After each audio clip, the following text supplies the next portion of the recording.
por aqui nós vamos continuar falando de clima, mas agora bem mais aplicado ao cenário agrícola, ao cenário de produção. Desde a abertura do programa, nós estamos falando a respeito dos efeitos mercadológicos que existem por conta do impacto desse mesmo clima. O que dá para dizer do dia de hoje? Eu falava a respeito dos números que foram apresentados na semana passada, no último dia 12, pelo Departamento de Agricultura americano, que reduziu as estimativas de safra de soja e de milho, e muita gente, muitos analistas já diziam que isso iria ocorrer, que o Departamento de Agricultura teria que rever aqueles dados, porque o que aconteceu do ponto de vista climático nas áreas de produção foram muito impactantes. Aqui no Brasil, a semeadura da soja, ela vem bastante atrasada em todos os estados, com exceção do Paraná, por conta dos efeitos climáticos, e já sabemos que há necessidade de replantio em algumas áreas do Mato Grosso. Nós estamos ainda muito no começo da área e as chuvas continuam irregulares. Esses elementos, eles estão sendo, de certo modo, causados pelo El Niño. Para falar a respeito deste assunto, nós vamos conversar agora, ao vivo, pela internet, com João Rodrigo de Castro, ele que é diretor da Ignitia Inteligência Climática e participa ao vivo conosco pela internet.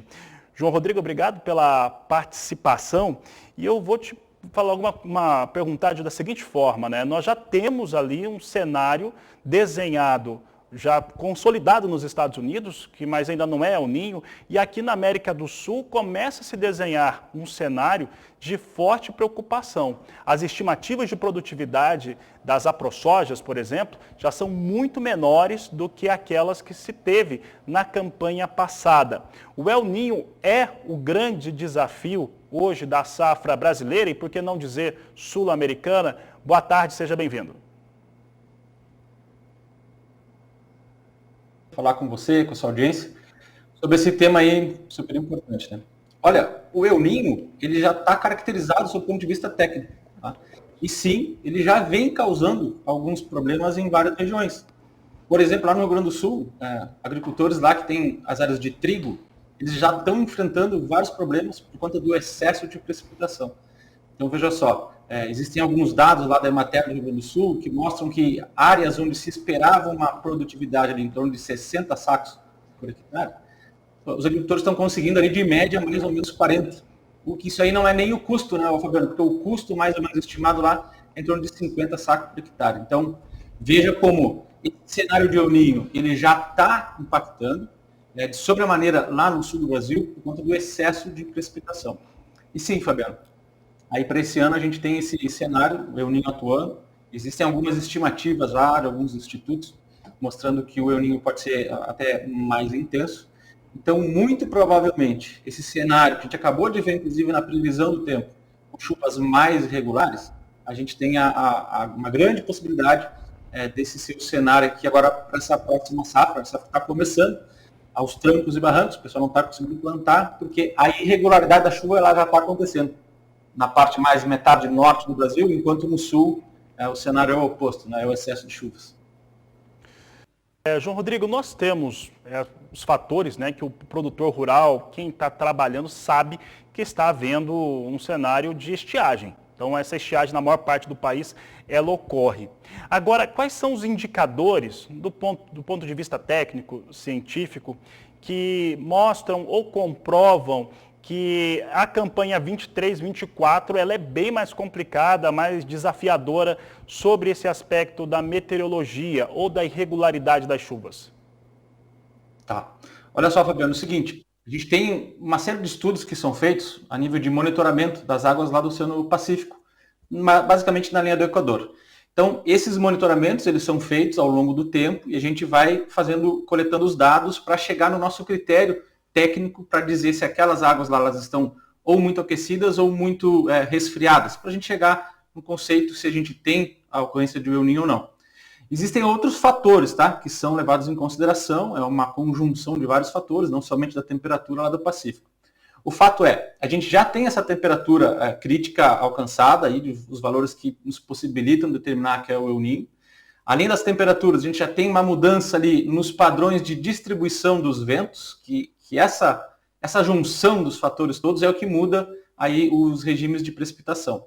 Então a gente já está observando os dados iniciais e todos eles já nos mostram que sim, a gente tem o El Niño.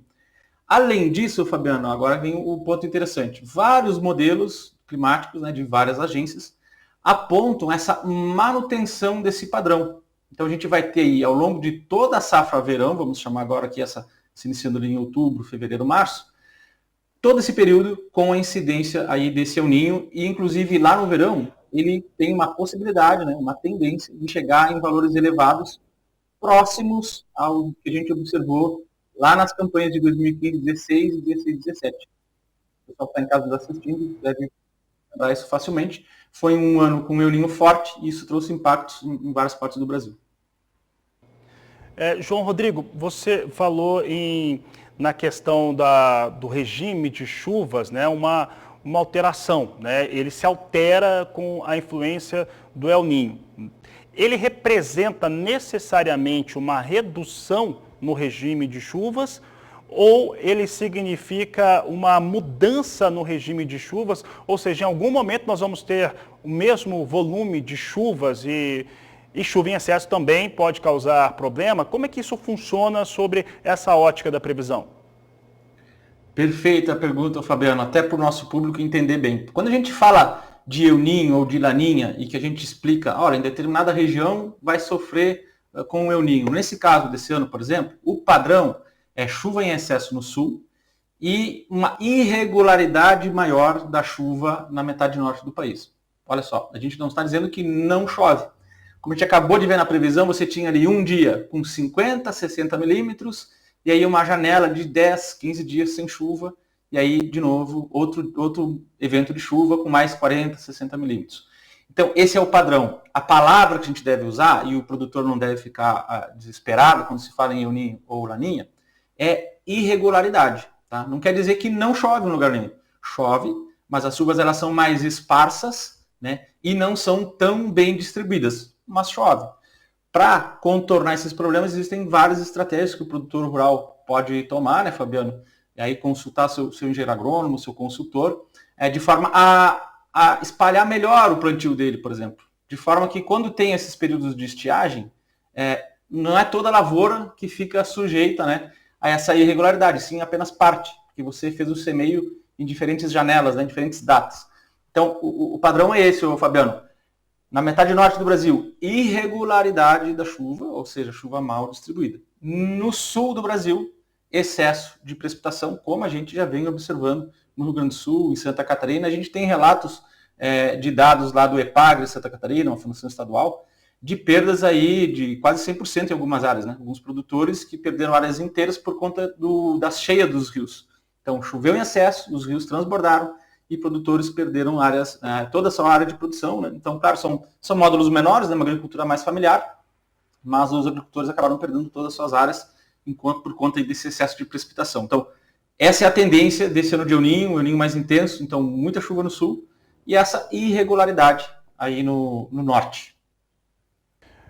João Rodrigo, nós estamos num momento em que o centro-sul do Brasil está aberto, ou seja, de um ponto de vista legal, sanitário, você pode fazer a semeadura. Dos estados do Centro-Sul que compõem esse circuito, apenas o Paraná, que estava com um regime de chuvas mais intenso, parou de chover um pouco essa semana passada e o pessoal conseguiu semear. Os demais estados todos estão em um entendimento que é uma estiagem. Tem pancadas de chuvas isoladas, mas não tem chuva agrícola.